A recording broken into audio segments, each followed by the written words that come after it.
Hello. Welcome to A Priest and a Rabbi Walk into a Bar.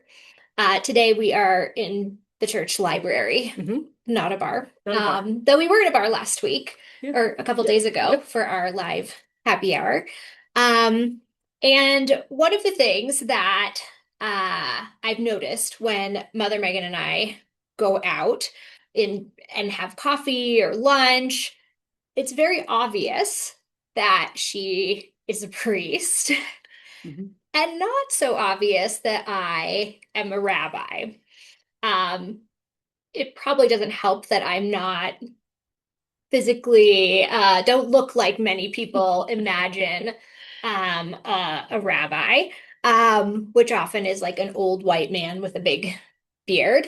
Um, so I have often said that I am jealous of Mother Megan's priest garb because it would be nice to like just have it be obvious Hmm. that I am a rabbi. So we thought today we would talk a bit about rabbi attire and priest attire, Hmm. and that will just lead into talking in general about Jewish and Christian garb. Yes. She doesn't always wear dresses like this. No, I'm wearing this because Mother Megan, at one point I was complaining about this, and she was like, "Oh, isn't there a rabbi outfit?" And I was like, "Oh, well, I have a Hanukkah dress," and Mother Megan didn't know that such things existed. There is a whole market out there for fun holiday clothes, but Hmm. no rabbi Yeah. clothes yet. Because anybody could wear that. Anyone could wear this. You could wear this. But why don't you tell us a little about what you're Sure. wearing? So what I'm wearing is a collar, is what we often call it, or clericals, because I am clergy. This is something that more than just Episcopalians wear. This is a very, you can think of Catholics as wearing this, or other Christian denominations wear this, depending on their comfort with the symbol of it, because it is a symbolic piece of clothing. I'm wearing a tab collar right now, and if you're ever curious of what this looks like, I'll just pull it out. This is just a small piece of plastic that fits in a special collared shirt. It could really be any collared shirt, but this one is made for that. There's other kinds of collars. Other Episcopalians will wear something that's just a white dog collar, is actually what it's called, is the Anglican dog collar, Fascinating. which is just a white band that goes all the way around. That actually predates this collar. This is a more Catholic Roman style collar. But it's a signal to people that I am clergy, and deacons and priests both wear the same color shirt, the same black. And then bishops in our tradition wear purple shirts with a collar. That's so interesting because I have seen someone wearing a purple shirt with Hmm. a collar, and I just assumed they had a little more flair and that they were like, you could order online any color that you Mm. wanted. No, the purple in particular is set aside for bishops. You can order other just regular priest shirts, like there's light blue or gray, but purple is reserved for bishops. Does purple symbolize something? Yes, purple is a very important color in the Christian church. It's one of our liturgical colors. So we have a few colors that we have throughout the year that mark different seasons. Purple is used for Lent, the season of preparation before Easter, and purple back in Jesus's time was used for royalty only. It was a very expensive dye, so we use that to talk about his divine royalty, or something that is um, very specific to this kind of reverent attitude. So because the bishop is um, one of our leaders, they take on that purple as well. I'm sure that there's probably more to it than I really know, but my understanding is it's this kind of connection with Jesus, Hmm. and this royalty of Jesus. When you become a bishop, you can report back to us. Yeah, that's okay. Well, we'll have to have another conversation about what exactly it means to be a Oh, bishop sure. and and and why they get to wear the purple shirt because Hmm. they're a little bit special. They're special. You also see in Jewish texts purple as a symbol of royalty, so it makes sense that Mhm. that was common. Yes, and I assume that's also where we got it from too. Um, and oh darn, I was going to say something and it slipped my mind. Oh, I know. One thing I really like about that purple shirt for bishops is I think in our, I'll just say Western culture, purple is often associated with women. Mm-hmm. And I love that this is a pushback on colors being gendered, since I'm guessing bishops have been wearing purple a very long Yeah. time. Yes, this predates any sort of blue-pink color thing. This is a very old tradition.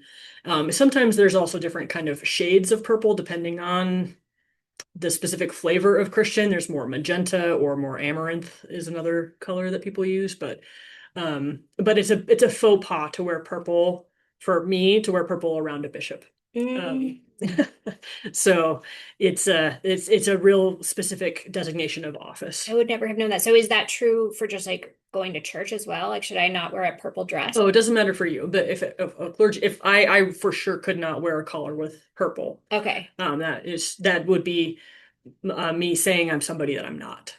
Wow. Mhm. But you could wear Fascinating. purple if you wanted to come to church. You can wear purple. I do wear a lot of purple, so that Mhm. could happen. That's so interesting. And do you want to show us, since you also have this here, do you want to tell us a little bit about your rosary? Sure. The Episcopal Church does have a practice of praying the Rosary. It's not just a Catholic or Eastern tradition. The Episcopal Rosary is a little bit different than a Catholic Rosary. It's a little smaller, but these are prayer beads that my understanding is this practice came in. Uh, into the Christian tradition around the Crusades when we were in the Middle East and saw the Buddhist prayer beads, and Muslims also use prayer beads.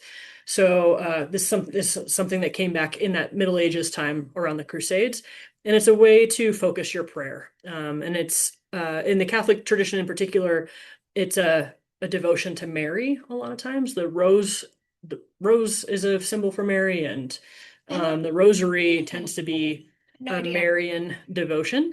Wait, what was that word you just said? Marian, Okay, like a got it. yeah, for a meaning around Mary, because often for most of the smaller beads, you pray a Hail Mary. And what is that? It is a very short Catholic prayer that is just a prayer to Mary. It's Hail Mary, full of grace, the Lord is with thee. Blessed art thou among women, and blessed is the fruit of thy womb, Jesus. Holy Mary, Mother of God, pray for us sinners now and at the hour of our death. Hmm. So it's a very comforting prayer for a lot of people, and one that they learn when they're really young. And so every rosary will have a little crucifix or a little cross on the bottom. And then the Anglican rosary just has two beads. After the cross, the Catholic one will have three. And then you say specific prayers, and they have guides that like little pamphlets that you can follow when you're praying. And then if you do that enough, you often memorize them. But then you say certain prayers on these beads, and then you say your Hail Marys or your repetitive prayers on each of these other smaller beads. In the Anglican Rosary, there's 7 beads in between each, and in the Catholic, it's 10, and they call them decades in the Catholic Church, and we call them weeks, the 7. And then these bigger beads, you pray a different prayer there. And then you go back to your Hail Marys. The Episcopal one, the Anglican one, has 4 main sections. The Catholic one will either have 5 or 10. And it's just a repetitive kind of prayer. Sometimes each section will have like a different theme that you're praying about, like a different mystery or a different grace. And how long does that take if you're going through the whole thing? It can take a while. It can take upwards of 30 minutes if you're doing a Catholic rosary, it could take a while. And it can also depend on how quickly, if you're just like rattling through the prayers versus like contemplating them. Okay. And this is like something you would do more alone than Yes, in church. in at least in our practice, this is more of an individual prayer practice. I know in the Catholic Church, sometimes after someone dies or if they're praying for somebody in particular, they'll do something called a novena, which is a series of services. I can't remember. I think there's 9 of them. The novena being the Latin for 9, that they would pray the rosary together as a group at church. But that's not really part of the Episcopal practice. I just know vaguely what it is in the Catholic Church. The Catholics have a much stronger rosary praying tradition. We have stolen it and adapted it because we like it. But it's much more of an individual prayer practice in our tradition. Can I hold it? Yes. And are the specific materials significant? Like, I'm guessing this might be olive.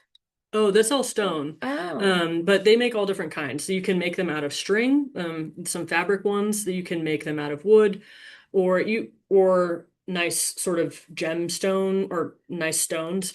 It kind of depends on what your goal is. Like when I worked at the hospital, we had plastic ones for people because we were giving them out and they were cheaper.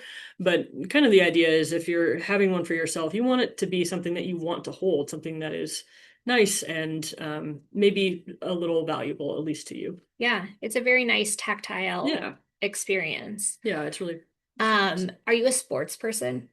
What does that mean? Like, do you like watching sports? I mean, kind of. Where I'm going with this is, isn't a Hail Mary like Yes. a sports Yes, it thing? is. Yes. Is that's where you're more familiar with it? No, I mean, I don't know sports. So like where I'm going with this is like, is that term offensive Oh, in no. light of this also being a like Oh, religious thing? no, I wouldn't ever take that as offensive.